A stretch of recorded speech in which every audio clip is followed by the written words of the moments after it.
सबसे पहले मैं क्लास 10 के बच्चों को ये बता दूं कि इस वर्ष कोरोना संकट के कारण आपको हिस्ट्री में मात्र 2 ही चैप्टर पढ़ने हैं और दोनों ही जो है वो नेशनलिज्म से रिलेटेड है। एक है the rise of nationalism in Europe and second है नेशनलिज्म इन इंडिया। तो बहुत आसान हो गया है और उसको और अधिक आसान करने के लिए मैंने इसको एक कथा के रूप में, एक कहानी के रूप में आप सबके बीच में प्रस्तुत करने जा रहा हूँ। और मेरा दावा है कि इस कथा को जो शुरू से अंत तक, इस कहानी को जो बड़े दिलचस्प ढंग से एक एक लाइन की व्याख्या के साथ मैंने इसको कहानी के रूप में मैं पेश करूंगा आपके समक्ष। और जो इस कहानी को पूरी तन्मयता के साथ सुनेगा वो दावा है कि विगत जितने प्रश्न आए होंगे या आगामी जो आने वाले हैं वो सारा कवर होगा। तो इसको एक कथा के रूप में, कहानी के रूप में लेना है, इसको एक हिस्ट्री के रूप में नहीं लेना है। बिना मतलब का अपने ऊपर कोई बोझ नहीं डालना है पढ़ाई का, एकदम से मस्ती से एक कहानी के रूप में सुनना है। तो हम कहानी की शुरुआत करते हैं। यहाँ पर इसके लिए सबसे पहले आपको कुछ टर्म्स हैं जो कि दिया हुआ है आपके बुक में और मैंने यहाँ पे दिया है। इसको समझना ज़रूरी है कहानी को समझने के लिए। कहानी थोड़ी लंबी होगी। पूरे चैप्टर को मैंने 2 हिस्सों में बांटा है, पार्ट 1 और पार्ट 2। फिर नेशनलिज्म इन इंडिया को भी मैं कोशिश करूँगा कि एक पार्ट में हो और अगर लंबा होगा तो 2 पार्ट में। बस 4 पार्ट में आपका पूरा कोर्स पूरा हो जाएगा क्लास 10 का हिस्ट्री का, और सारे प्रश्नों का जवाब और उसका सवाल का जो जवाब है उसके साथ। तो 1-2 टर्म है जिसको समझे बगैर हम कहानी को आगे नहीं बढ़ा सकते हैं। तो पहला है एब्सोल्यूटिस्ट। तो ये एब्सोल्यूटिस्ट क्या होते हैं कि जिस पर किसी का कोई रिस्ट्रेंड नहीं होता है, मतलब उस पर जो है किसी का नियंत्रण नहीं होता है। वे स्वेच्छाचारी होते हैं, इसको स्वेच्छाचारी हम बोल सकते हैं, मनमौजी हम बोल सकते हैं। मनमर्जी जो करने वाले लोग हैं या ऐसे शासक जिनकी मन की मर्जी चलती है उसको हम लोग एब्सोल्यूटिस्ट कहते हैं। तो rule that has no restraints on the power exercised, जिसमें कोई नियंत्रण नहीं होता है। और ये होता कैसा है? मोनार्कियल गवर्नमेंट होता है, राजशाही हो सकता है, एंड सेंट्रलाइज्ड होता है, मिलिटराइज्ड होता है, एंड रिप्रेसिव मतलब दमनकारी होता है। जो स्वेच्छाचारी होगा, जिस पर किसी का नियंत्रण नहीं चलेगा, जिस पर किसी का भय नहीं होगा, वो क्या होगा? स्वेच्छाचारी जो है वो आत्मकेंद्रित होगा, सेंट्रलाइज्ड होगा। दूसरी बात है कि वो मिलिट्री, उसको मिलिट्री रखनी पड़ेगी, नहीं तो फिर दबाएगा कैसे, दमन कैसे करेगा।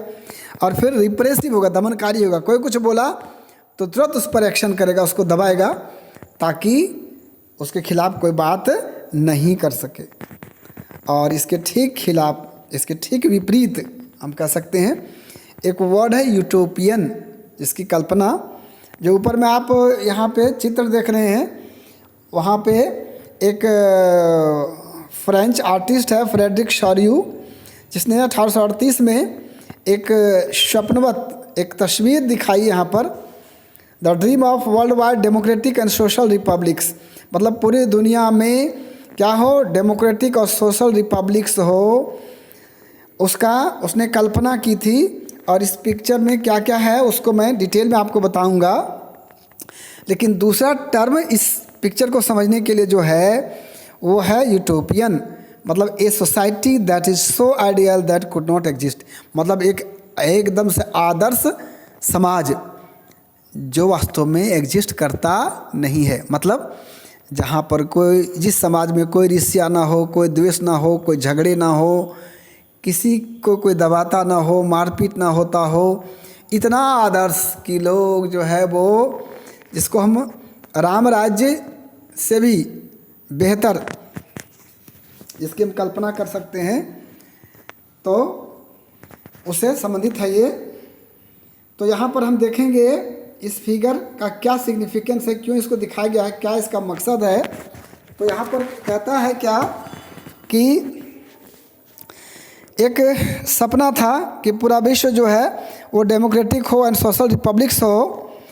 The first print figure 1 of the series shows that peoples of Europe and America, men and women of all ages and social classes, marching in a long train। मतलब यूरोप से और अमेरिका से, चाहे वो मर्द हो या औरत हो, चाहे किसी भी एज के हों, सभी सोशल क्लासेज जो हैं वो एक लॉन्ग ट्रेन में चल रहे हैं, आगे बढ़ रहे हैं। And offering homage to the Statue of Liberty, और जाकर के यहाँ पे स्टैचू ऑफ लिबर्टी है जिस पर जाकर के लोग अपनी श्रद्धांजलि अर्पित कर रहे हैं। अब इसमें क्या है, एक हाथ में है उसके, मतलब जो सिंबलाइज किया गया है लिबर्टी को, उसके एक हाथ में है टॉर्च ऑफ एनलाइटमेंट और दूसरे हाथ में है charter of the rights of man. मतलब लोगों के अधिकार के लिए जो एक पुस्तक है उसके हाथ में दिखाया गया है सिंबॉलिक तरीके से, और एक हाथ में जो है वो नया सवेरा टॉर्च ऑफ एनलाइटमेंट के रूप में दिखाया गया है। और उसी के बगल में आप देख रहे होंगे यहाँ पे नीचे में कुछ मलबा बिखरा पड़ा है, जो उन लोगों का है जो क्या थे, एब्सोल्यूटिस्ट थे, मतलब जो स्वेच्छाचारी थे, मतलब जिनकी मन की मर्जी चलती थी, जो दमनकारी थे, उसका वो जो है सो धाराशायी हो चुका है और एक आदर्श समाज की कल्पना की गई है। और ऊपर से आप देखिए, ऊपर में हमारे जो हैं सो जीसस क्राइस्ट दिखाई दे रहे हैं और एंजल्स जो परी होते हैं वो सारे दिखाई दे रहे हैं, और सबको जो है ऊपर से आशीर्वाद दे रहे हैं और बहुत ही खुश हैं इस व्यवस्था को देख करके, जिसमें सबको अधिकार है और सभी लोग जो है वो डेमोक्रेसी में आने की, लिबर्टी में, आज़ादी में, फ्रीडम में सभी जी रहे हैं। इसके लिए बहुत ही मतलब ऊपर से आशीर्वाद की वर्षा हो रही है। अब इसमें क्या है कि इस प्रोसेशन में क्या है, leading the procession they pass the Statue of Liberty are the United States and Switzerland which by this time they are already nation states. मतलब ये लोग नेशन स्टेट्स हो चुके थे। मतलब क्या है कि जिस स्टेट में, जिस देश में राष्ट्रीयता की भावना उभर चुकी है, जहाँ पर देश जो है वो राष्ट्र की भावना को समझ चुका है, तो वो सबसे आगे हैं। कौन कौन? America and Switzerland. उसके बाद में फ्रांस। और फ्रांस का क्या है इसमें, France identifying by the revolutionary try colour. जो आप तिरंगा देख रहे हैं, सबसे आगे अमेरिका, उसके बाद स्विट्जरलैंड और तीसरे में आपको फ्रांस दिखाई दे रहा है तिरंगा के साथ ट्राई कलर। है just reach the statue sees followed by, उसके बाद में Germany bearing the black red and gold flag. तो ब्लैक रेड और गोल्ड फ्लैग के साथ जर्मनी है। उसके बाद में आगे जो है वो आप देख सकते हैं, following the German people are the peoples of Austria, the kingdom of the two Sicilies, Lombardy, Poland, England, Ireland, Hungary and Russia. ये सारे लोग जो है मतलब बारी बारी से, क्रमवार से, जिसको आपको याद भी रख सकते हैं और याद रखना चाहिए आपको। तो इस प्रकार से सारे लोग जो है सब पूरे यूरोप में हम लोग पढ़ ही रहे हैं, the nationalism in Europe. Europe में जो है वो किस प्रकार से राष्ट्र उदय हुआ, राष्ट्रीयता की भावना उदय हुई, कैसे नेशन स्टेट जो है वो उसका निर्माण हुआ, वो यहाँ पे दिखाई दे रहा है इस तस्वीर के साथ। तो ये कहानी थी। और यहाँ पे जो देख रहे हैं सामने में जो धाराशायी हुआ है, वो जो शासक थे, जो लोगों को दमनकारी शासक थे, उनका यहाँ पर जो है अवशेष दिखाया गया है। तो ये तस्वीर है। अब आगे हम कुछ और टर्म को देखते हैं, जैसे कि nation state. It was one in which the majority of its citizens came to develop a sense of common identity and shared history or descent. तो नेशन स्टेट उसको कहेंगे जहाँ के लोगों के बीच में क्या है, एक कॉमन आइडेंटिटी हो, मतलब एक जो है वो आम पहचान हो सबकी। जैसे वो उनकी भाषा कुछ हो सकती है, जाति कुछ हो सकती है, पंथ कुछ और हो सकता है, लेकिन अपनी एक आइडेंटिटी है। जैसे आज हम चाहे किसी भी जाति के हों, किसी भी मज़हब के हों, किसी भी प्रांत के हों, लेकिन हमारी आइडेंटिटी क्या है, वी ऑल आर इंडियंस, हम सभी क्या हैं, भारतीय हैं। तो जिसकी एक शेयर्ड मतलब साझा इतिहास है और हमारे साझा जो है सो वंशज हैं, इसके आधार पर। उसके बाद में अब nation, a nation is the culmination of a long past of endeavours sacrifice and devotion. तो वह जो हमें कैसे प्राप्त होता है, सतत प्रयास से, बलिदान से और भक्ति से उसको जो है सो नेशन की पदवी या नेशन की संज्ञा दी गई है। अब देखते हैं कि ये जो यहाँ पर जो आदर्श तस्वीर दिखाई दे रही है, जिसमें सारे लोग स्टैचू ऑफ लिबर्टी को श्रद्धांजलि देने जा रहे हैं, मतलब पूरे यूरोप में जो है वो राष्ट्रीयता छा चुकी है, लोग राष्ट्र को समझ चुके हैं, नेशन स्टेट को समझ चुके हैं, बाकी जितने भी शासन प्रणाली थी उसको नेगलेक्ट कर चुके हैं।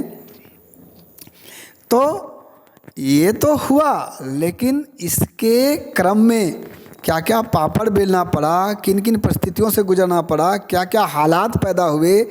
कोई भी चीज़ ऐसे नहीं हो जाता है। जैसे अगर हम वैसे भारत के बारे में हम पढ़ेंगे डिटेल में, लेकिन भारत की आज़ादी जो है वो 1947 में अचानक नहीं हुआ कि रात को लोगों ने सपना देखा, सुबह उठा, अंग्रेज़ों से कहा कि भाई देश छोड़ दो, भाग जाओ, तो अंग्रेज़ जो है सो यहाँ से चले गए। सबसे पहले 1757 में सिराजुद्दौला और रॉबर्ट क्लाइव के बीच में युद्ध हुआ था। उसके बाद में छिटपुट युद्ध तो होता रहा। फिर 1857 में सिपाही विद्रोह हुआ।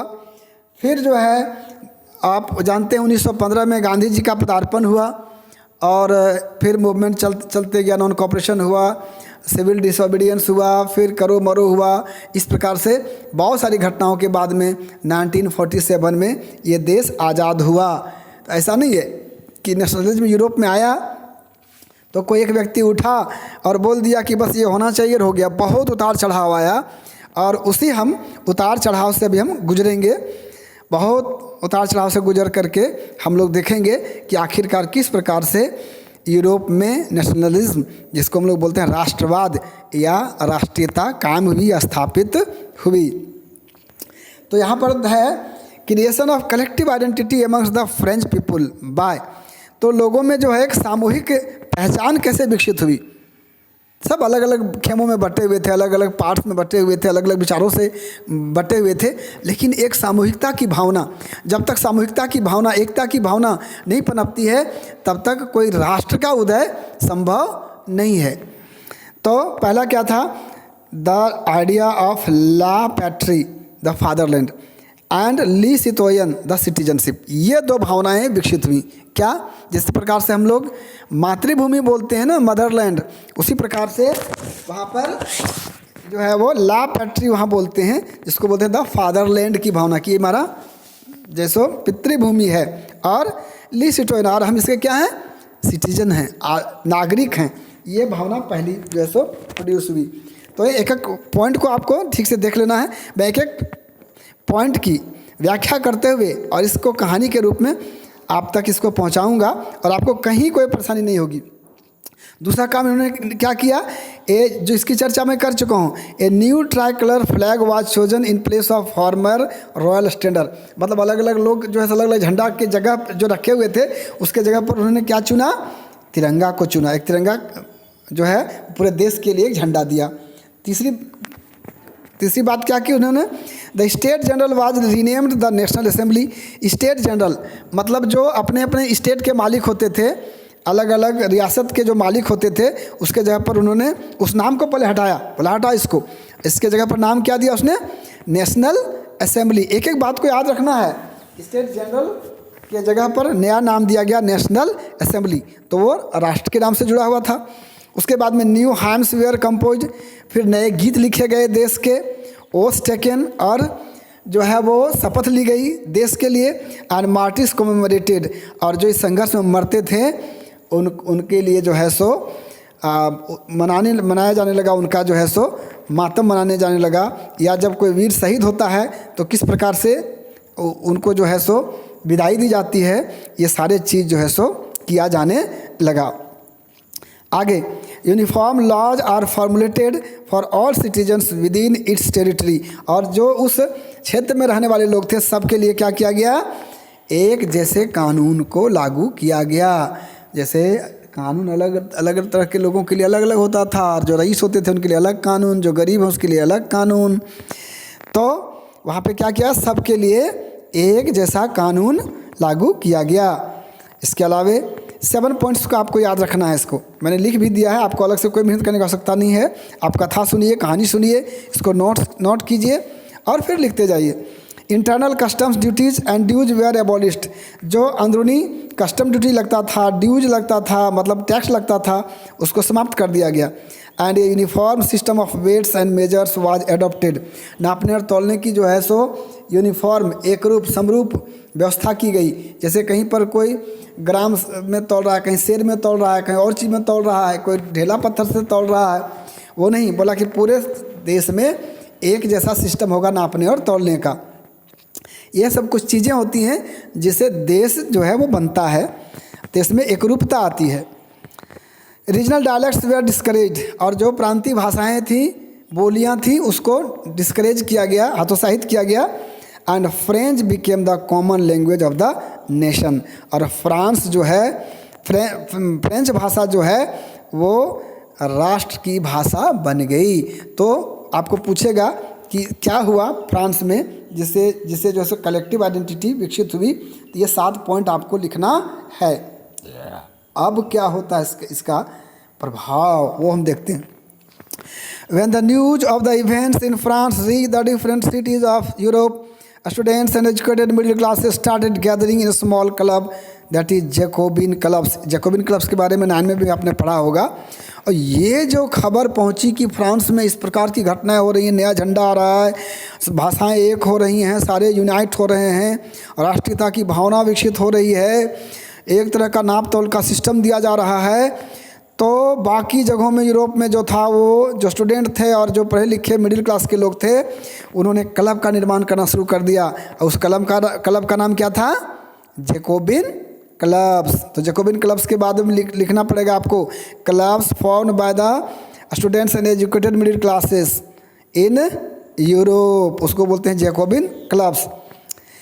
फिर क्या हुआ, क्लब से क्या हो गया, Their activities and campaigns prepared the way for the French armies which moved into Holland, Belgium, Switzerland and much of Italy in the 1790s।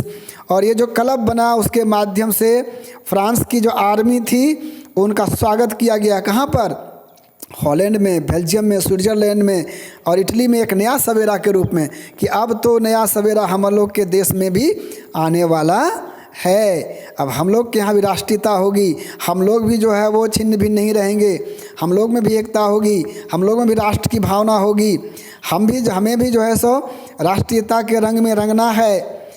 The French army began to carry the idea of nationalism abroad, और अपने देश से आगे दूसरे अन्य देशों में जो है वो नेशनलिज्म की भावना को लेकर के लोग गए। कौन, जो फ्रेंच आर्मी थे वो।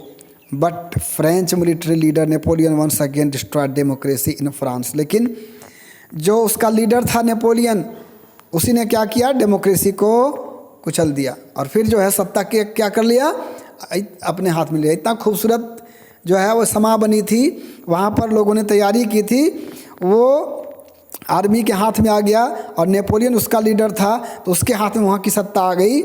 और he established Napoleonic code known as civil code 1804।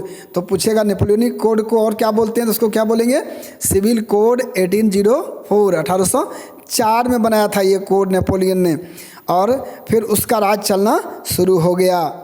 तो क्या है, उसने क्या किया, कॉमन नेशनल करेंसी, बोला कि पूरे राष्ट्र की एक मुद्रा होगी। Equality before law and no privileges by birth, ला कानून के लिए, कानून में सबको बराबरी होगा, बराबर होगा कानून के नज़र में, और जन्म से किसी को बड़ा या छोटा नहीं माना जाएगा। अच्छी बात थी ये उसके जो सिविल कोड था उसकी महत्वपूर्ण बात है। सिक्योर राइट टू प्रॉपर्टी, और सबको जो है सो अपने संपत्ति रखने का अधिकार दिया गया। एबॉलिश्ड फ्यूडल सिस्टम, सामंतवाद को समाप्त कर दिया गया। Guild restrictions were removed, मतलब जो व्यापारी लोग होते थे उनको कुछ रिस्ट्रिक्शंस था ट्रेड के लिए, तो उसको भी समाप्त कर दिया गया। हमने लास्ट में गिल्ड रिस्ट्रिक्शंस को डिटेल में बताया भी है, लिखवा भी दिया है। उसके बाद छठा है transport and communication system improved, और ट्रांसपोर्ट और कम्युनिकेशन सिस्टम को जो है सो बेहतर बनाया गया। स्टैंडर्डाइज्ड वेट्स एंड मेजर्स, और वेट्स एंड मेजर्स को नापने और तोलने की चीज़ को क्या किया गया, स्टैंडर्ड बनाया गया। Initially country like Holland, Switzerland etc welcomed French armies are harbingers of liberty. तो इससे हुआ क्या कि शुरू में जो है वो फ्रांस के आर्मी को हॉलैंड ने, स्विट्जरलैंड में और भी कई मतलब राष्ट्रों ने एक अग्रदूत के रूप में उसका स्वागत किया कि ये तो जो है वो लिबर्टी का, आज़ादी का, ये लोग अग्रदूत है, दूत है, मैसेंजर है, मसीहा है, इस रूप में उसका स्वागत हुआ। But initial enthusiasm should turn into hostility because of, लेकिन ये जितना उत्साह था वो धीरे धीरे फीका पड़ गया। क्यों, अब उसको देखेंगे। तो इन सब कारणों से बहुत स्वागत हुआ, उनको दूत माने जाने लगा, लेकिन फिर जो है सो उदासीनता आ गई। क्यों आ गई उदासीनता? पहला रीजन इंक्रीज टैक्सेशन, टैक्स बढ़ा दिया। दूसरा सेंसरशिप, मतलब लोगों की आज़ादी को बैन कर दिया गया, आप बोल नहीं सकते हैं, आप विद्रोह नहीं कर सकते हैं, विरोध नहीं कर सकते हैं। और थर्ड जो सबसे बड़ी बात थी, फोर्स्ड कंस्क्रिप्शन इनटू फ्रेंच आर्मीज, और फ्रेंच आर्मी में जबरन भर्ती करना शुरू कर दिया। ये लोग ने, आर्मी वालों ने सबको पकड़ के कि आज आप फोर्स में भर्ती हो जाओ और फिर हम अपना पूरी दुनिया में शासन करेंगे। So they rejected civil code and Napoleon. So इसलिए लोगों ने क्या किया कि ये तो फिर बात बराबर हो गई, फिर तो ये शासक कोई और था, अब ये आ गया, फर्क तो मेरे जीवन में कुछ आया नहीं। तो उन लोगों ने क्या किया, सिविल कोड को और नेपोलियन को, दोनों को रिजेक्ट कर दिया। अब आगे बढ़ते हैं, नेशनलिज्म इन यूरोप। अब जो है राष्ट्रवाद कैसे आया यूरोप में? In mid 18th century there were no nation state in Europe. वहाँ पर कोई नेशन स्टेट मतलब राष्ट्र नाम की कोई चीज़ नहीं थी यूरोप में। There were autocratic monarchies in eastern and central Europe. तो पूर्वी और मध्य यूरोप में जो है वो ऑटोक्रेटिक मोनार्कीज थे, मतलब जो अपनी इच्छा अनुरूप जो है वो शासन चलाते थे, अपनी मर्जी के अनुसार शासन चलाते थे। उनका कोई मालिक, मुखिया नहीं था, उसका कोई हेड नहीं था, उनकी अपनी मर्जी के अनुसार शासन चलती थी। थर्ड है people of these regions did not share collective identity और कॉमन कल्चर। कॉमन कल्चर नहीं था और सामूहिक पहचान भी नहीं थी, सब अलग अलग खेमों में बटे हुए थे। They even spoke different languages, और सबकी भाषाएं भी क्या थी, अलग अलग थी। The Habsburg empire ruled over Austria Hungary was a patchwork of many different regions and peoples. तो हैब्सबर्ग का जो एम्पायर था, जो वहाँ की जो सत्ता थी वो क्या था, पैच वर्क। पैच वर्क को अच्छी तरह से तुम समझ सकते हो, चिप्पी, पेंदा, जो कपड़े का चिप्पी होता है ना, बहुत सारा कपड़ा जो है सो मिला करके साट करके जो फट जाता है, अगर पैंट वगैरह उसमें चिप्पी दिया जाता है उसको बोलते हैं पैच वर्क। तो क्या था वो, बहुत सारे रीजियंस का, क्षेत्र का और लोगों का एक पैच वर्क था, एक पेंदा था, मतलब बहुत सारा जो है सो जैसे तैसे सब जुड़ा हुआ था। इसमें कौन कौन थे भाई पैच वर्क में? It includes Austria Hungary, Alpine region, Austria, Sudetenland and Bohemia. ये सारे जो है वो हैब्सबर्ग एम्पायर के अंतर्गत जो है वो किसी तरह से सटे हुए थे, जुड़े हुए थे, जैसे तैसे, अलग भाषा, अलग सोच, अलग खाने का तरीका, पीने का तरीका, रहने का तरीका, सोचने का तरीका, जैसे तैसे ये लोग इसमें शामिल थे। Such differences did not easily promote a sense of political unity. और ऐसी स्थिति में जहाँ पर अलग अलग विचार के लोग, अलग अलग तरह के जीने वाले लोगों से जो है वो पॉलिटिकल यूनिट को प्रमोट करना आसान नहीं था। अब आगे हम देखते हैं the aristocracy and the new middle class. Aristocracy मतलब रईस लोग, aristocrats, small in number but rich. तो ये जो रईस लोग थे वो क्या थे, संख्या में कम थे लेकिन धनी थे। पावरफुल एंड लैंडलॉर्ड्स, और ये शक्तिशाली थे और जमींदार थे। कौन? एरिस्टोक्रेट्स। एक एक के बारे में याद भी रखना है, समझना भी है। They were united by a common way of living, और उनके सबका रहने का तरीका एक जैसा था, सभी रईसों का, देश के सारे लोगों का नहीं। On states in country side, और उनकी जो है सो अलग अलग गाँव में बहुत बड़े बड़े जो है वो जागीरें थी। एंड ऑल्सो टाउन हाउसेज, और टाउन में उनके बड़े बड़े घर थे। Spoke French for the purpose of diplomacy and in high society, और ऊंची सोसाइटी में वो क्या बोला करते थे? फ्रेंच बोलते थे। और families were connected by marriage ties, और एक दूसरे से शादी ब्याह के द्वारा वो एक दूसरे से सारे रईस जुड़े हुए थे। शादियाँ, रईसों की शादियाँ रईसों के घर में ही होती थी, आज भी होती है। सोशली एंड पॉलिटिकली पावरफुल, और ये सामाजिक रूप से और राजनीतिक रूप से क्या थे? वो पावरफुल थे। लेकिन दूसरा जो वर्ग था पीजेंट्स का, किसानों का, मेजॉरिटी पॉपुलेशन, जिसकी संख्या क्या थी? अधिक थी, उनकी रईसों की संख्या कम थी। In west Europe tenants and small owners, तो जो वेस्ट यूरोप में थे वो क्या थे? टीनेंट्स के रूप में, मतलब भाड़ेदार के रूप में थे। एंड स्मॉल ओनर्स, छोटे छोटे मतलब चीज़ों का वो, मतलब छोटे छोटे ज़मीनों का वो मालिक थे। ईस्टर्न एंड सेंट्रल यूरोप में तो बहुत बुरा हाल था। सर्फ्स थे। सर्फ मीन्स बॉन्डेड लेबर, बंधुआ मजदूर जिसको बोलते हैं। और new social class emerge due to industrialisation, लेकिन जब औद्योगिकरण हुआ, जब मशीनीकरण हुआ, तो एक नया वर्ग उभर के सामने आया। और उस वर्ग को हम कह सकते हैं कमर्शियल क्लास, या वर्किंग क्लास, या मिडिल क्लास, कुछ भी नाम दे सकते हैं, किसी भी नाम से आपको पूछ सकता है। तो ये क्या थे? अगेंस्ट एरिस्टोक्रेटिक प्रिविलेजेज, मतलब जो रईसों को सुविधा दी जाती थी उसके एक खिलाफ थे। Became the force of unity and nationalism, और ये जो है सो यूनिटी के जो है सो कारण बने, और नेशनलिज्म आगे बढ़ा। और फिर आया लिबरलिज्म। अब लिबरल मतलब क्या होता है? उदारवाद। लिबरलिज्म मतलब उदारवाद, मतलब ये उदार थे। तो उदार में क्या हुआ? उदारता क्या हुई? पॉलिटिकल लिबरलिज्म हुआ, राजनीतिक उदारवाद। गवर्नमेंट बाय कंसेंट, तो सहमति से सरकार का गठन। एंड ऑफ ऑटोक्रेसी, मतलब मनमाना जो चलता था वो राज्य का अंत। एंड ऑफ क्लर्कियल प्रिविलेजेस, और क्लर्क लोगों को जो बहुत प्रिविलेज सुविधाएं मिलती थी उसका अंत। एंड प्राइवेट प्रॉपर्टी राइट, और जो है वो निजी संपत्ति का अधिकार दिया गया लिबरलिज्म के द्वारा। No voting right for women and men without property, so they protested. अब क्या हुआ?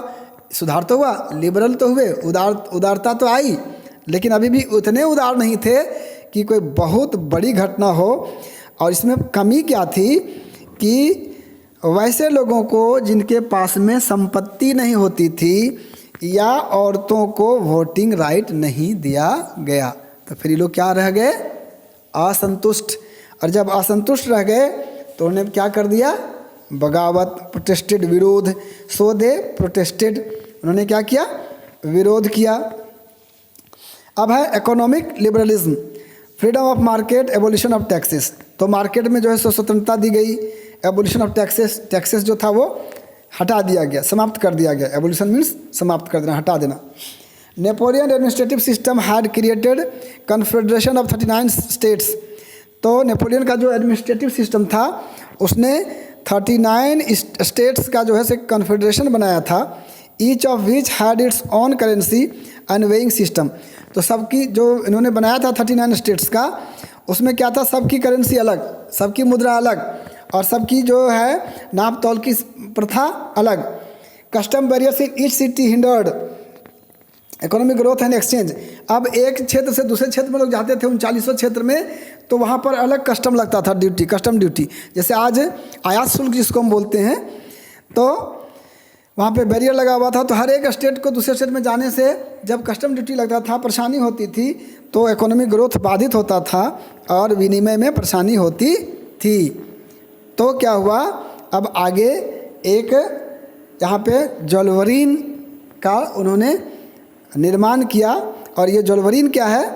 ये पूछेगा ज्वेलरीन क्या है तो बोलिएगा एक custom union in 1834 initiated by प्रसिया। प्रसिया में कस्टम यूनियन बनाया गया मतलब व्यापारियों के द्वारा 1834 में, उसी को हम लोग बोलते हैं जलवरीन। अब ये फंक्शंस क्या था इनका भाई? Reduce the number of currencies from 30 to 2। जो करेंसी था 31 था ना वहाँ पे, तो उसमें से 30 करेंसी, 39 स्टेट्स में थे, 30 करेंसीज के जगह पर घटा करके उसको 2 करेंसी कर दिया गया। अब जो है सो एक ही प्रकार की करेंसी लगभग सब जगह हो गया, 30 से घटा करके 2 कर दिया गया। एबॉलिश टैरिफ बैरियर्स, और जो ये शुल्क होता था उसको भी समाप्त कर दिया गया आने जाने का। और फिर facilitate railway mobility for economic interest and unification के लिए, और जो है वो इकोनॉमिक इंटरेस्ट के लिए क्या किया गया? रेलवे मोबिलिटी की सुविधा दी गई, रेलवे के आवागमन की सुविधा दी गई। अब लिबरलिज्म, उदारवाद। अब है ए न्यू कंजर्वेटिज्म आफ्टर 1815। अब 1815 में जो है कंजर्वेटिज्म लोग आ गए, जो उदारवाद के जस्ट विपरीत थे। मतलब वे उस के उदारवाद में विश्वास नहीं रखते थे, कंजर्वेटिव लोग थे। तो कंजर्वेटिव्स अगेंस्ट नेपोलियन, और ये लोग क्या थे? नेपोलियन के खिलाफ थे। So he was defeated by conservatives at Waterloo in 1815। तो कंजर्वेटिव्स के द्वारा वाटरलू में कब? 1815 में नेपोलियन क्या हुआ? पराजित हुआ। तो नेपोलियन पराजित किससे हुआ? कंजर्वेटिव्स के द्वारा। कब हुआ? 1815 में। कहाँ पर हुआ? वाटरलू में। तो ये क्या इनका मानना था? ये कंजर्वेटिव्स कहते किसको हैं? Believed in traditional institutions and family values, for example church, monarchy, TC. मतलब ये राष्ट्रवाद में नहीं, ये मोनार्की में, मतलब राजतंत्र में विश्वास रखते थे, और जो चर्च में विश्वास रखते थे, मतलब वहाँ के जो पोप के जो कहेंगे उसके अनुरूप जो है सो शासन होगा और मोनार्की होगी। इस प्रकार का उन लोगों का विश्वास था, मानना था। उसी को बोलते हैं कंजर्वेटिव लोग, मतलब पारंपरिक लोग जिसको हम लोग बोलते हैं, परंपरा से जुड़े हुए लोग को हम लोग बोलते हैं conservative. Did not really propose to return to the pre revolutionary days. लेकिन उन्होंने जो रिवोल्यूशनरी हुई थी, रिवोल्यूशन हुआ था, उसके पहले के दिन में वापस नहीं गए। मतलब जो सुधार हो गया था उसको उन्होंने जारी रखा, नहीं तो विद्रोह हो जाता ना। तो क्या है? Realise that modern army, efficient bureaucracy, dynamic economy, evolution of feudalism and serfdom could strengthen the autocratic monarchies of Europe. तो सामंतवाद का समापन, डायनेमिक इकोनॉमी हो, एफिशिएंट ब्यूरोक्रेट्स हों, मॉडर्न आर्मी हो, ये सारे जो होंगे वो ऑटोक्रेटिक मोनार्कीज जो है यूरोप में इसको मजबूत करेंगे। तो उसमें छेड़छाड़ नहीं किया। अब है after defeating Napoleon a huge party is arranged in Austria. तो उनको जो है वो पराजित करने के बाद, नेपोलियन बहुत बड़ी ताकत था, तो नेपोलियन को पराजित करना कोई आसान काम नहीं था और कोई साधारण काम नहीं था। तो जब नेपोलियन को इन्होंने पराजित किया तो एक बहुत बड़ी पार्टी का आयोजन हुआ। कहाँ पे?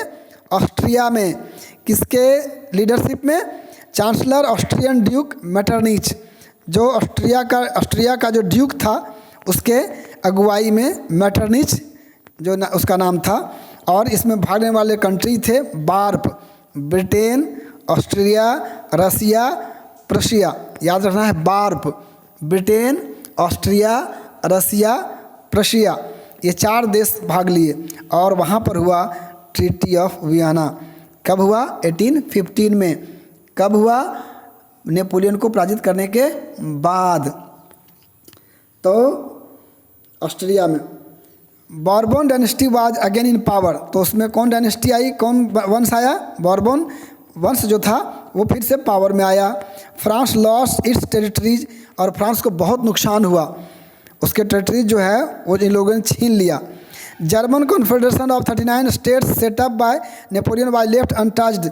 लेकिन जो फेडरेशन 39 स्टेट को मिल करके बनाया था नेपोलियन ने, उसको इन लोगों ने नहीं छुआ, लेफ्ट अनटच्ड, जैसे कि तैसे रहने दिया। टेरिटरीज वेयर डिवाइडेड, और टेरिटरीज को क्या कर दिया? बांट लिया आपस में। Boundaries were set up to prevent French expansion, और बाउंड्रीज बना दिया गया ताकि फ्रांस भविष्य में अपना विस्तार नहीं कर सके। मतलब फ्रांस के साथ जो है वो बहुत ही ज़बरदस्त फ्रांस को झटका लगा। अब they did not tolerate criticism and dissent, लेकिन अब इनकी बात क्या थी, ये क्रिटिसिज्म को बर्दाश्त नहीं करते थे, मतलब शिकायत को बर्दाश्त नहीं करते थे, और कोई असंतुष्ट हो उसको ये लोग बर्दाश्त नहीं करते थे। कौन? कंजर्वेटिव्स लोग। They curbed activities that questioned their legitimacy, मतलब जो उनके स्वीकार्यता को प्रश्नचिन्ह लगावे उसको वो बैन कर देते थे, रोक देते थे, कर्ब कर देते थे। Censorship laws on newspaper, plays, songs etc, और न्यूज़पेपर पर, नाटक पर, गीत पर जो है सब पाबंदी लगा दी इन लोगों ने।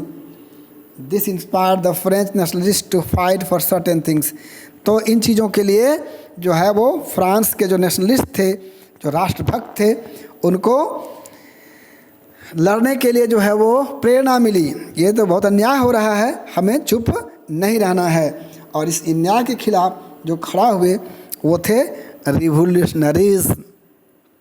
रिवोल्यूशन हुआ, क्रांतिकारी। क्या था? The fear of repression led to the formation of secret society, लेकिन इनको भय था दमन का कि हम दबा दिए जाएंगे, इसीलिए जो है वो गुप्त सोसाइटीज बनाना शुरू किया। Liberal nationalist began to operate underground, और जो लिबरल नेशनलिस्ट थे, दो तरह के ना, उदारवाद, लिबरल और कंजर्वेटिव, तो लिबरल को हटा करके कंजर्वेटिव आए। अब लिबरल लोग जो थे वो अंडरग्राउंड होकर के, मतलब छुप छुप करके वो जो है अपना काम करने लगे। अब इनका ऑब्जेक्टिव क्या था, उद्देश्य क्या था, मकसद क्या था? To oppose the autocratic regime, मतलब ये जो जिन्होंने अपनी सत्ता कायम कर ली थी उसका विरोध। Fight for liberty and freedom, तो लिबर्टी एंड फ्रीडम के लिए, मतलब स्वतंत्रता के लिए संघर्ष। और थर्ड था टू अपोज मोनार्कियल फॉर्म, और ये राजतंत्र व्यवस्था जो थी उसका विरोध। अब इसी बीच में एक महापुरुष का जन्म हुआ मैजिनी का, इटली में, गिउसेप मैजिनी, बॉर्न इन 1807 की बात है ये। At the age of 24 he was sent in to exile in 1831 for attempting a revolution in Liguria. तो इन्होंने रिवोल्यूशन करने के आरोप में कि ये क्रांति कर रहा है, विद्रोह कर रहा है, इसके आरोप में 24 साल की उम्र में उसको 1831 में बाहर निकाल दिया गया। फाउंडेड 2 सोसाइटीज, उन्होंने 2 सोसाइटी का निर्माण किया। पहला young Italy in Marseilles and young Europe in Berne, तो यंग इटली का और यंग यूरोप का, कहाँ पे? वो भी यहाँ पे दिया हुआ है, जिसको आपको याद रखना है। बिलीफ ऑफ मैजिनी का क्या बिलीफ था, क्या विश्वास था उनका? God had created nations to be natural units of mankind, मतलब नेशन जो है वो मनुष्य के लिए जो है वो गॉड के द्वारा बना हुआ एक प्राकृतिक इकाई है। Italy could not continue to be patchwork of small states and kingdom, Italy जो है वो एक पैच वर्क के रूप में, एक पेंदी के रूप में छोटे छोटे स्टेट्स के साथ में नहीं रह सकता। ये लोगों के बीच में भावना जगाया मैजिनी ने। Unification of Italy would be the basis of Liberty, और इटली का एकीकरण ही लिबर्टी, आज़ादी का आधार होगा। द एज ऑफ रिवोल्यूशन 1830 से 1848, 1830 से 1848 को जो है वो रिवॉल्यूशन, क्रांति का काल कहा जाता है। एज मतलब काल, एज मतलब उम्र नहीं।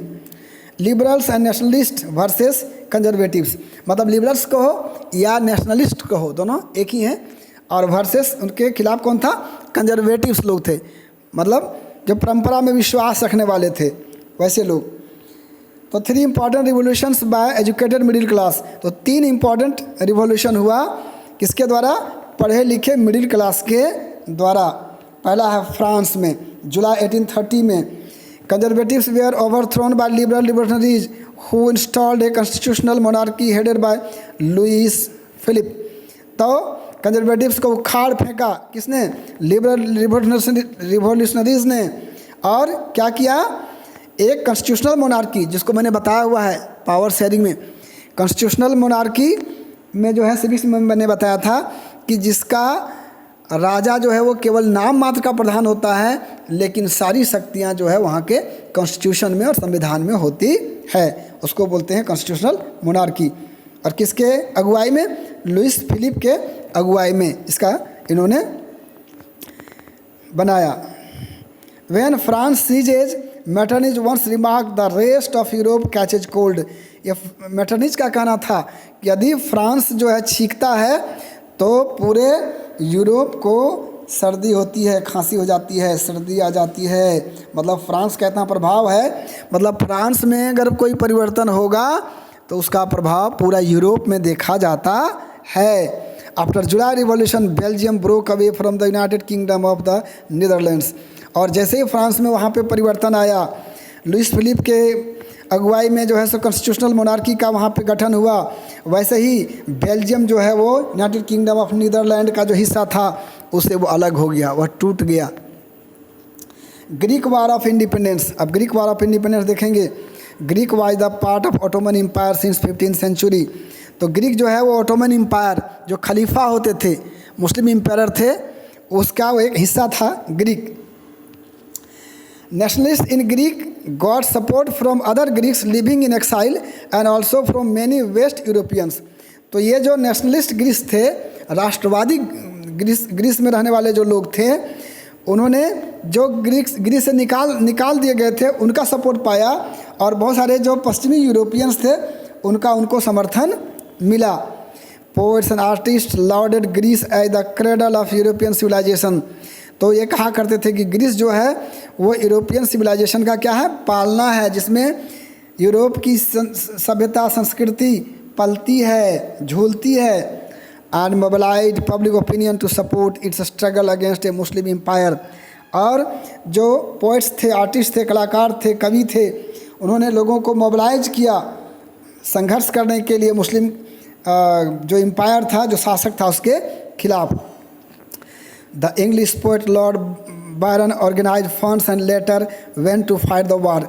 और एक पोएट था अंग्रेज बायरन ऑर्गेनाइज फंड्स, मतलब उन्होंने धनराशि की भी जो है सो व्यवस्था की। और later went to fight the war, और केवल धन ही इकट्ठा नहीं किया, वो जाकर के युद्ध में शामिल भी हुआ। Where he died of fever in 1824, जहाँ पर वो लड़ते लड़ते बीमार होकर के 1824 में उसकी मृत्यु हो गई। और इस संघर्ष के पश्चात परिणाम क्या हुआ? Finally the treaty of Constantinople of 1832 recognised Greece as an independent nation. 1832 में ग्रीस को जो है एक स्वतंत्र राष्ट्र की मान्यता प्राप्त हो गई। कब? 1832 में। कहाँ के ट्रीटी? ट्रीटी ऑफ कॉन्स्टेंटिनोपल के द्वारा। The romantic imagination and national feeling. अब है रोमांटिसिज्म। ये रोमांटिसिज्म जो है वो फिल्म वाला रोमांटिक नहीं है, रोमांटिसिज्म नहीं है कि रोमांटिक गाना चल रहा है, प्यार भरा गाना। ये है अपने देश के प्रति रोमांस, अपने देश के प्रति अथाह प्रेम, और अपने देश का ही तराना गाना, अपने देश का ही गाना गाना। ये जो है इसको बोलते हैं रोमांटिसिज्म। और वास्तव में रोमांटिसिज्म यही होना भी चाहिए। A cultural movement which sought to develop a particular form of nationalist sentiments through art and poetry, stories and music. तो आर्ट के द्वारा, पोइट्री के द्वारा, कहानी के द्वारा, म्यूजिक के द्वारा, मतलब नेशनलिस्ट भावना पैदा करना, ये कहलाता है रोमांटिसिज्म। आपको रोमांटिसिज्म के बारे में लिखना है तो फिर ये आप लिख देंगे। अब इसमें होता क्या है? शेयर्ड कलेक्टिव हेरिटेज, साझी संस्कृति, कॉमन कल्चर और साझी सभ्यता, मिस्टिकल फीलिंग्स, रहस्यमय जो है वो फीलिंग्स होती हैं। They criticise the glorification of reason in science. लेकिन इनमें फिर एक कमी आ गई, किसी में अच्छाई तो फिर उसके साथ बुराई।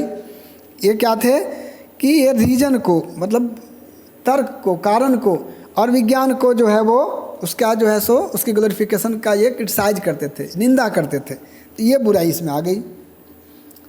तो है फिर Johann Gottfried Herder, German philosopher, 1744 to 1803, romantic artist था ये। उसके बारे में है एक आर्टिस्ट, ये पूछेगा कि जोहान गॉटरफील्ड हर्डर कौन था, तो एक फिलोसोफर था जो कि रोमांटिक आर्टिस्ट था, मतलब जो अपने गीतों से और संगीत से, कविता से लोगों में देश भावना को जगाता था। He claim that true German culture was to be discovered among the common people. तो उसने कहा कि अगर जर्मन कल्चर तुम्हें चाहिए, जर्मन संस्कृति अगर तुम्हें दिखेगी तो कहाँ दिखेगी? आम लोगों में, ये रईस लोगों में, बड़े लोगों में नहीं दिखेगी। वैसे भी आम राष्ट्रीयता की भावना कॉमन लोगों में ज़्यादा दिखाई देती है। बाकी लोगों को राष्ट्र को बेच देने में भी मज़ा आता है ना, राष्ट्र के साथ छल करते हैं, द्वेष करते हैं, राष्ट्र को लूटते हैं। लेकिन आम जो होता है, कॉमन लोग होता है, उसमें राष्ट्र की भावना होती है। और आज जो एक साधारण परिवार के लोग हैं, उनके बच्चे बॉर्डर पर जाकर के अपने देश की हिफाजत के लिए अपना सब कुछ कुर्बान कर देते हैं। तो उसको बोला दास वर्क, मतलब कॉमन पीपल को। And the true spirit of the nation, और अगर राष्ट्र का ट्रू स्पिरिट देखना है, आत्मा देखना है, तो ये देखना है वॉल्क जिस्ट वाज पॉपुलराइज। तो स्पिरिट ऑफ द नेशन को बोलते हैं वॉल्क जिस्ट, मतलब राष्ट्रीयता की आत्मा, भावना, उसको उसने कहा वॉक्स जिस्ट। ये जो है उसने उसको पॉपुलराइज किया। केस ऑफ पोलैंड, फिर क्या हुआ? सिंबल ऑफ रोमांटिक नेशनलिज्म वहाँ पे आया पोलैंड में। 18th century partitioned by great powers, Russia, Prussia and Austria. तो 18th सेंचुरी में उसको बांट लिया गया, रसिया, पर्सिया और ऑस्ट्रिया, ये तीन बहुत बड़े पावर थे उसमें, उसके द्वारा बंटवारा हुआ। Karol Kurpinski celebrated Polish struggle through opera and music. और वहाँ पे जो कैरोल कुर्पिंस्की था, उन्होंने पोलैंड का जो स्ट्रगल है वो गीत के द्वारा और नृत्य के द्वारा उसने इसको लीड किया, गाने के द्वारा, संगीत के द्वारा लोगों को जगाया और इसके खिलाफ खड़ा किया। Struggle for polish language over Russian language in Poland. और फिर बोला कि नहीं, रशियन लैंग्वेज का हम लोग उपयोग नहीं करेंगे, हम लोग अपने देश की भाषा का उपयोग करेंगे, पॉलिश लैंग्वेज का जो है वो हम लोग इस्तेमाल करेंगे। इसके लिए संघर्ष किया। As a result many priest and bishops were put in jail और sent to Siberia by the Russian authorities as punishment for their refusal to preach in Russia. परिणाम क्या हुआ कि बहुत सारे जो पुजारी थे, बिशप थे, उनको साइबेरिया के जेल भेज दिया गया, क्योंकि वो लोग जो है सो रसिया में भाषण देने के लिए या मैसेज देने के लिए, संदेश देने के लिए मना कर दिया कि हम लोग रसिया में जो है वो संदेश नहीं देंगे। तो ये इसका परिणाम हुआ कि उनको साइबेरिया भेज दिया गया जेल में। अब इसी बीच में क्या हो गया? Hunger, hardship and popular revolt. तो वहाँ पे भूखमरी आ गई, कठिनाइयाँ छा गई, और इसके चलते जो है सो बहुत भयंकर रिवोल्ट हुआ। पॉपुलेशन इंक्रीज, आबादी बढ़ी। More job seekers than employment, जितनी रोजगार की व्यवस्था से उससे अधिक रोजगार मांगने वाले थे। Population migrated from rural areas to urban cities, जो यहाँ अभी भी आप देख सकते हैं अपने आँख के सामने में कि लोग ग्रामीण एरिया से शहरों में शिफ्ट करते हैं। तो यहाँ पे भी जो है क्या होने लगा? ये सिंपल चीज़ है, ये कॉमन सेंस का चीज़ है। पॉपुलेशन जो है वो ग्रामीण से अर्बन जाने लगे, शहरों में जाने लगे। Aristocracy was still in power, और एरिस्टोक्रेसी जो है अभी भी सत्ता पे थे। पीजेंट्स स्ट्रगल्ड, किसान संघर्ष कर रहे थे। Rise in food prices and shortage of food, मतलब भोजन का दाम बढ़ गया था, भोजन सामग्री का दाम बढ़ गया था, और भोजन की काफ़ी कमी हो गई थी इसके कारण। 1848 में क्या हुआ? फिर 1848 में, ये सारे डेट्स हमने अलग से भी कर दिया है, लेकिन अभी आप सुनते जाइए। All this causes brought the population of Paris out on the roads, सारी जो जनसंख्या थी वो रोड पे आ गई। Barricades were erected and Louis Philippe was forced to flee, और फिर जो है सो जगह जगह पर अवरोध लगा दिया गया और लुइस फिलिप को भागने के लिए मजबूर कर दिया गया। तो फिलिप भी गए। France became a republic granted suffrage to all adult males above 21, और इस प्रकार से फ्रांस रिपब्लिक बन गया, गणतंत्र बन गया, जहाँ पर जो है वो मताधिकार मिला लोगों को, वैसे वयस्क लोगों को जो मेल थे। ये अभी भी जो है सो दुर्भाग्यशाली बात है। ऑल एडल्ट मेल्स, फीमेल्स नहीं, अबव 21, जो 21 से अधिक उम्र के जितने मेल्स थे उनको ये अधिकार मिला, voting rights. Guaranteed the right to work, और काम करने की जो है वो गारंटी मिली। National workshops were set up to provide employment, और राष्ट्रीय वर्कशॉप का सेटअप किया गया ताकि सबको रोजगार दिया जा सके। National assembly came to rescue and solving economical and political problems, तो जितने भी आर्थिक और राजनीतिक समस्याएं थीं उसको ठीक करने के लिए नेशनल असेंबली जो है उसका गठन किया गया। सेलेसियन वीवर्स अपराइजिंग 1845, अब सेलेसियन वीवर्स जो है वो खड़े हुए, क्या किसके खिलाफ? Weavers of Silesia revolted against cotton contractors for low wages and 11 weavers were shot dead, मतलब कम मजदूरी के लिए खिलाफ में उसको खड़े हुए ये लोग, सेलेसिया के जो बुनकर थे, लेकिन उसमें 11 जो है उनको गोली मार दी गई, 11 बुनकरों को। अब आइए France 1848, the revolution of the liberals, वहाँ पे लिबरल्स के द्वारा रिवोल्यूशन किया गया, उदारवादियों के द्वारा। Led by the educated middle class, इसका जो है सो अगुवाई किसने किया? पढ़े लिखे मिडिल क्लास के लोगों ने। एबॉलिशन ऑफ मोनार्की, राजतंत्र का अंत किया। To achieve republic based on universal male suffrage, और रिपब्लिक जो बनाया, गणतंत्र जो बनाया वो क्या था? यूनिवर्सल मेल सफरेज, फिर वही मेल, मतलब जो है सो पुरुष को मिला voting rights. Case of Germany, middle class people came together and voted for all German national assembly, तो मिडिल क्लास के लोग इकट्ठा हुए और जर्मन नेशनल असेंबली के लिए फ्रांस की तरह, लाइक फ्रांस, वोट किया सबने। 831 elected representatives March two Frankfurt parliament convened in the church of Sant Paul, और 831 जो रिप्रेजेंटेटिव उन्होंने चुना वोट दे करके, कहाँ पर? जर्मनी में। वो कहाँ गए? फ्रैंकफर्ट गए, और वहाँ पर जा कर के जो है सो चर्च संत पॉल में पहुँचे, ड्राफ्टेड ए कॉन्स्टिट्यूशन, और एक संविधान का निर्माण किया।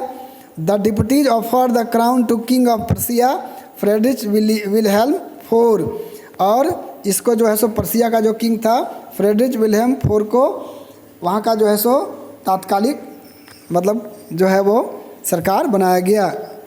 He rejected the proposal and joined other monarchs to oppose the elected assembly, लेकिन उसने इसका विरोध कर दिया और स्वीकार नहीं किया, और उसने दूसरे मोनार्क को जाकर के, दूसरे राजा जो थे, जो कंजर्वेटिव्स लोग थे, उनको जो है जाकर के ज्वाइन किया, और ये जो असेंबली चुनी गई थी वोट के द्वारा उसका उसने विरोध किया। The parliament consequently lost the middle class support, तो ये जो पार्लियामेंट है उसमें मिडिल क्लास का सपोर्ट जो है सो खो गया।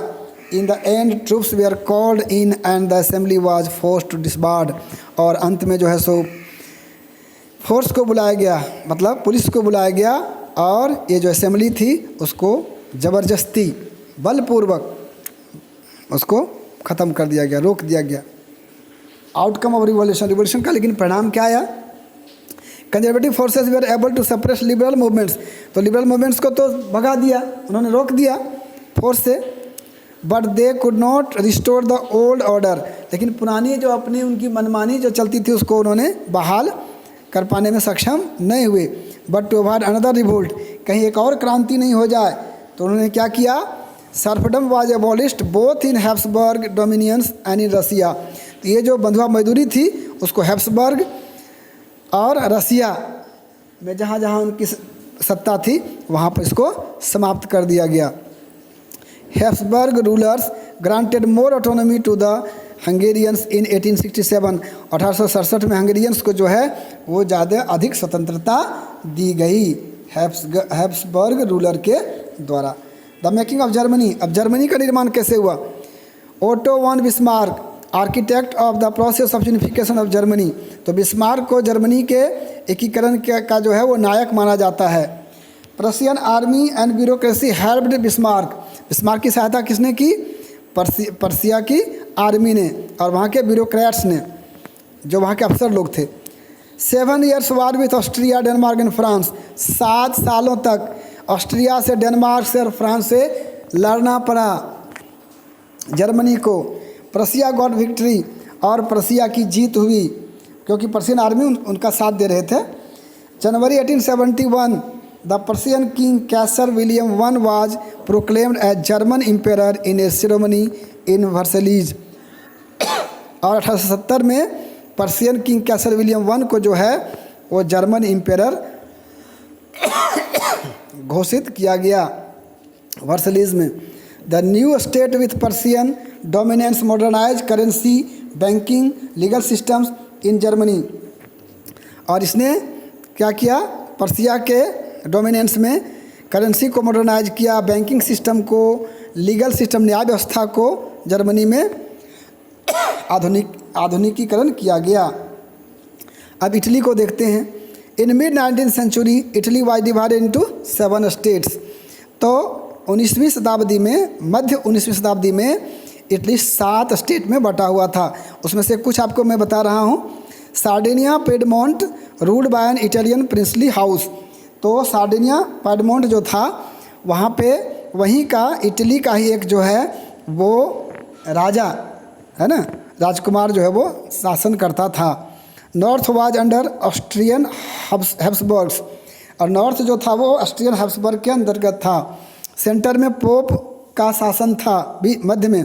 साउदर्न रीजन्स में Bourbon Kings of Spain, Spain का जो है बॉर्बन किंग था जिसकी चर्चा मैंने पहले भी की थी, उसके अंडर में था साउदर्न रीजन। हम लोग किसको देख रहे हैं, इटली के बारे में। There were many regional and local variations. और बहुत सारे क्षेत्रीय और स्थानीय विविधताएं थी। Even the Italian language not gained one common form. और इटालियन लैंग्वेज भी जो था वो अलग अलग बोलते थे। हिंदी भी जैसे यहाँ पर अलग अलग लोग यूपी में अलग तरीके से बोलते हैं, बिहार में अलग, मिथिला में अलग, उसी प्रकार से इटालियन भी जो है अगर एक ही लैंग्वेज है तो उसको भी लोग अलग अलग तरीके से बोलते थे।